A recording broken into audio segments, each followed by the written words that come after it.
you on this Wednesday morning. I'm Jennifer Vong. FCA's marketing playlist. We'll explain just after these headlines. We start with the UAW strike of General Motors, now in its 24th day.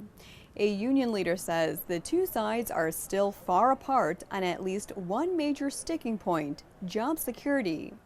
In a letter to members on Tuesday, Terry Dittus, vice president of the UAW GM department, said there was little progress to report on that issue. He said, quote, "We have openly told GM that we do not see a solid commitment to this talented and skilled workforce that has made them billions of dollars in profits." Dittus said vehicles built for the U.S. should be made in the U.S. According to a person familiar with the offer, GM's initial labor contract proposal included allocating an electric pickup to the Detroit Hamtramck assembly plant and battery cell manufacturing in Lordstown, Ohio. A GM spokesman declined to comment on Dittus's latest update. Talks resume today. Meantime, the prolonged strike is estimated to have impacted 150,000 workers in the auto industry. That's according to a report from research and consulting firm Andersen Economic Group. The report says in addition to the 48,000 UAW members on strike, about 75,000 employees of part suppliers have either been temporarily laid off or have seen their wages shrink due to the slump in demand from GM. The firm also estimates 25,000 GM salaried workers have been impacted by plant shutdowns. AEG says the strike has resulted in a $660 million profit hit for GM and more than $412 million in direct wage losses for all employees through the third week of the walkout. In other news, ARM Holdings, a British chip technology firm, is joining General Motors and Toyota to establish common computing systems for self-driving vehicles. Suppliers Bosch, Denso, and Continental, and semiconductor companies NVIDIA and NXP Semiconductors are also helping to found the group.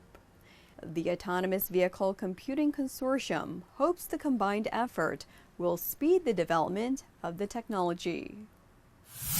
And Renault CEO Thierry Bolloré's future with the automaker is reportedly in doubt amid strained relations with alliance partner Nissan.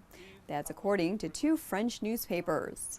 Bolloré was a close ally to former Renault and Nissan CEO Carlos Ghosn. According to French media, a search for Bolloré's successor could be on the agenda of Renault's next board meeting, scheduled for October 18th.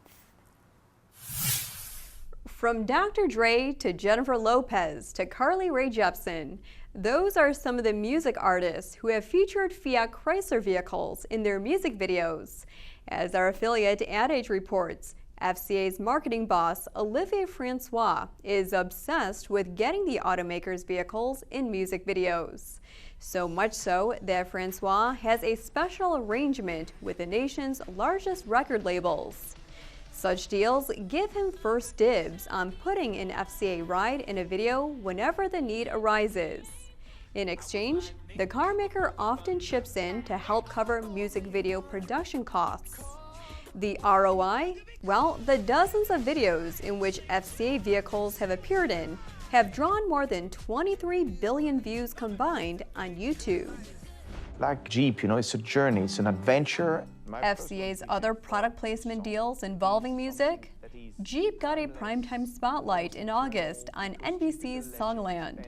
It's a songwriting competition series with contestants vying to have their song used in a Jeep commercial. The word Jeep was mentioned 34 times during the 41-minute episode that prominently featured the Wrangler. Francois, by the way, even appeared in the show. Staying with FCA marketing, this past Saturday marked the 10-year anniversary of Chrysler Group's decision to split off its Ram truck brand from Dodge. To mark the milestone, Ram is out with a campaign to tout innovations. Power. is a legendary Hemi engine. But when you electrify it, The effort includes 3 broadcast videos and digital spots. That wraps up today's newscast. Remember, you can find us on Twitter at @first_shift. We'll catch you back here tomorrow morning.